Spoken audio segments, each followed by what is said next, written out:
everyone is talking about going green, be it big retailers, oil refiners, or coal miners. Words like green, sustainability, and zero carbon footprints are on their lips. Not surprising though, as consumers are becoming more conscious about environment friendly products. But there lies the danger of misrepresentation. In fact, they are even talking about it at COP28. In the latest episode of EnergOnomics, we discuss what greenwashing is all about and why is it relevant.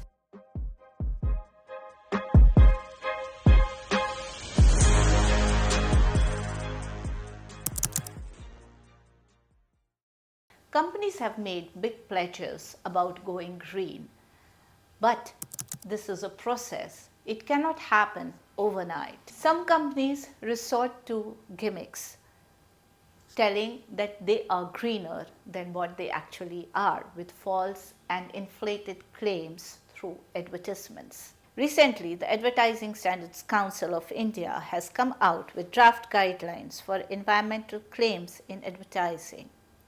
The draft is open for public consultations till December 31st. But what exactly is greenwashing? See, the etymology of greenwashing is really from the term whitewashing. Because, whitewashing something typically tends to say that something is wrong and you're actually applying a thin coat of distemper on it, which is white in color, and it covers only in a thin manner.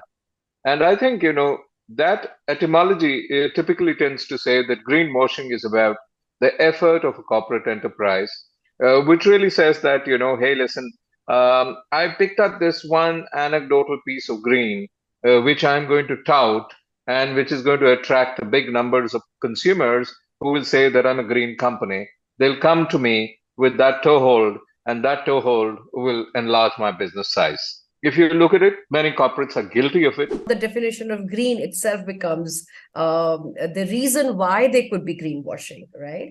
And when companies make it, whether it is in their products, whether it is in their financing, whether it is in their trading, so you have green credits, etc. as well.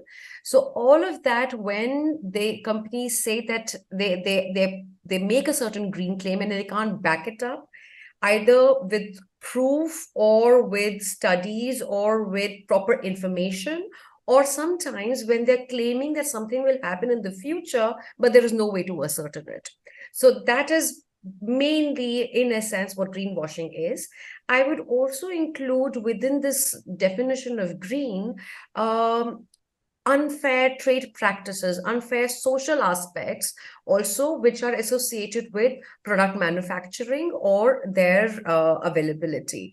And in that sense, I wanted to keep the green slightly broader than absolutely only environmental. Where does this all begin? All of us know that there is a demand which is growing for green products or environmentally conscious products or socially responsible products. In a short span of like 3 or 4 years, the market for such eco-friendly products has grown about 73%.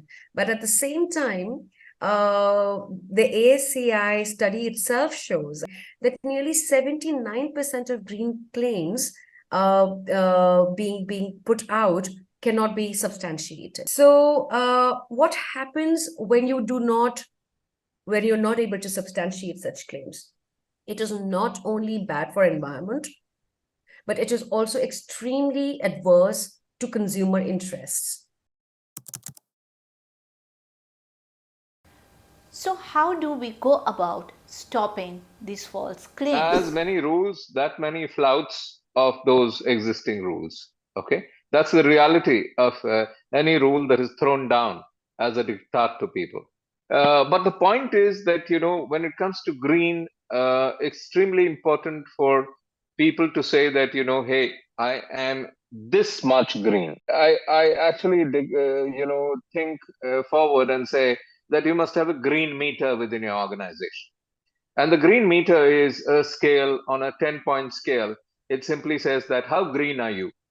Now, this should be an audit done internally in the company every year. And all of a sudden, a company, a paint company, let's take a paint company, might suddenly find itself to be green only to the tone, to the level of 2 out of 10.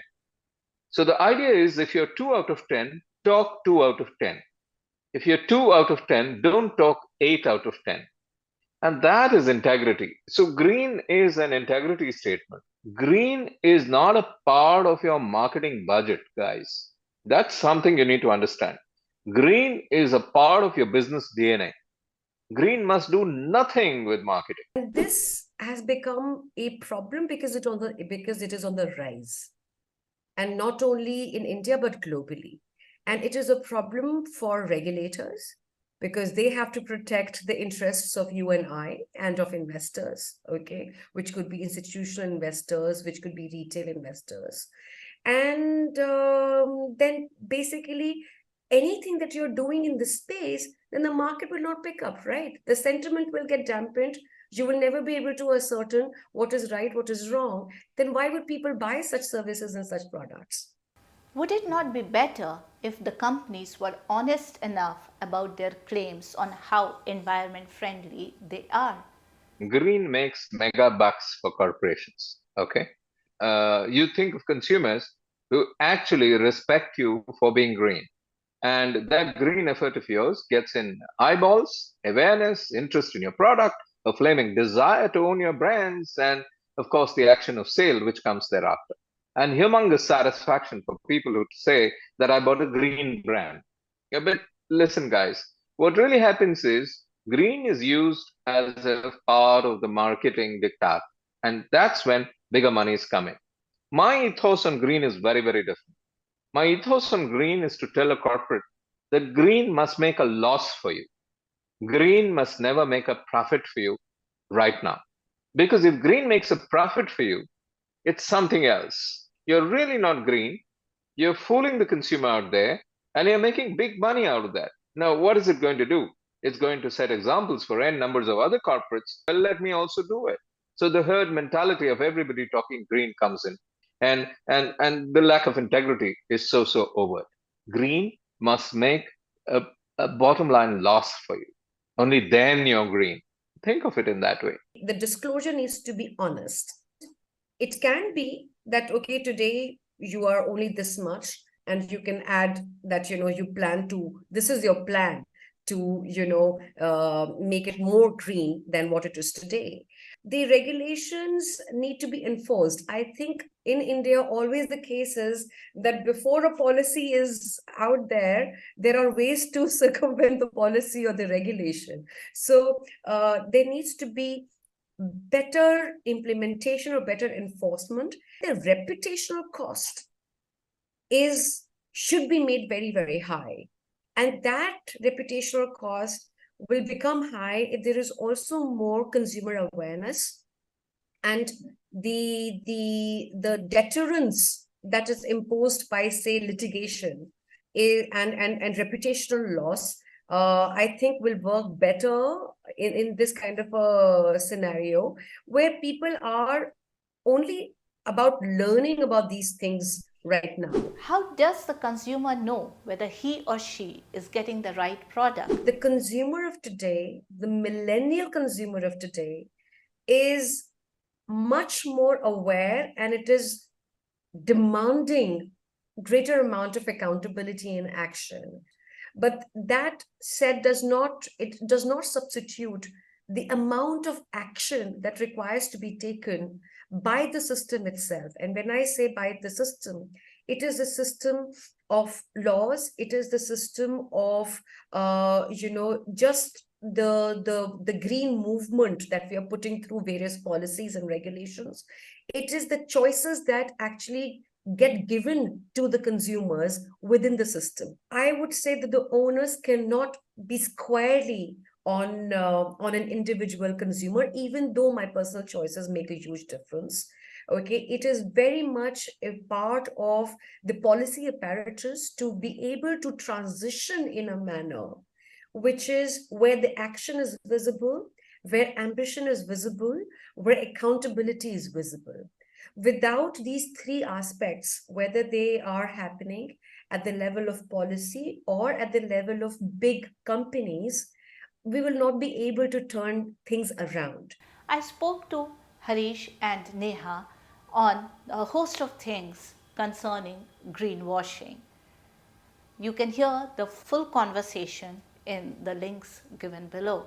The question is, can ASCI guidelines help curb greenwashing? After all, it is the reputation of the corporates also which is at stake. Any regulation that helps in earning this trust will be helpful for both the consumers as well as the corporates.